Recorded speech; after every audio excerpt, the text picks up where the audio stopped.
I'm thrilled to announce that at my direction, the United States Air Force is moving forward with the world's first sixth-generation fighter jet. Number sixth generation. Nothing in the world comes even close to it. And it'll be known as the F-47. The generals picked a title. And it's a beautiful number, F-47. That was President Trump last Friday announcing a new fleet of fighter jets for the U.S. military, which will be built by Boeing.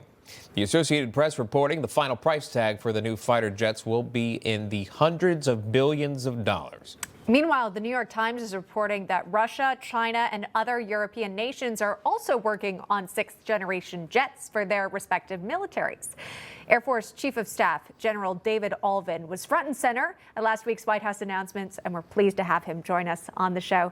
General Allvin, welcome. Can you share some more details about this new F-47 jet?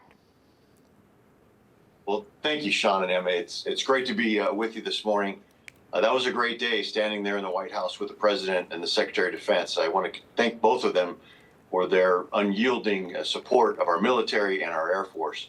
I'll tell you, when you look at this, again, the rendering is right behind me as well. It demonstrates the future of air power. There's a legacy of air dominance that needs to be tended year over year over year.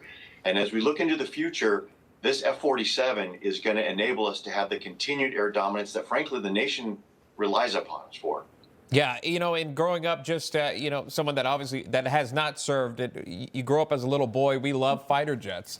You love Top Gun. You love Top Gun Maverick when that came out and got you excited about the fighter jets, and you learned a little bit more about them and the qualified pilots that hats off to them and their service, including yourself, for being able to do such a thing. To fly these new jets, I'm curious to know of what that's going to take, what the training looks like. How would someone that maybe are flying the F-22, you know, how do they apply to be able to fly the new machines?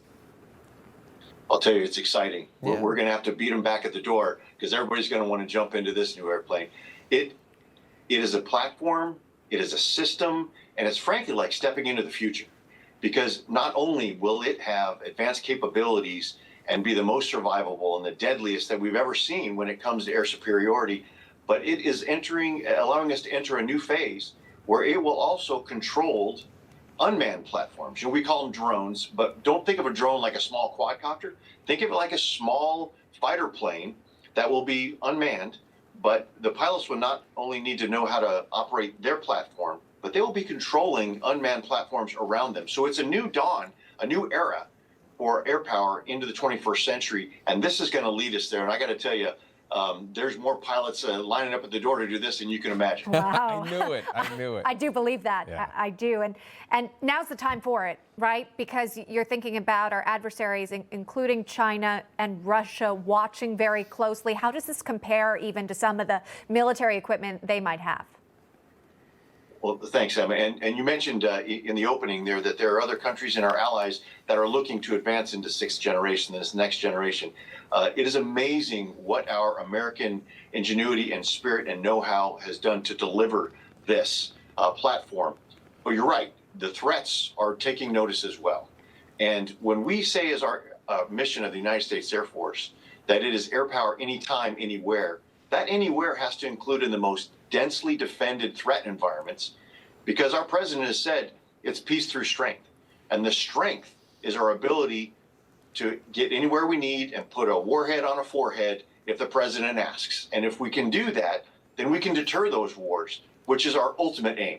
But people and adversaries need to take notice that the air dominance that we have worked for and enjoyed in the past, if you're going to go up against us, you're going to lose. And that's what this platform represents.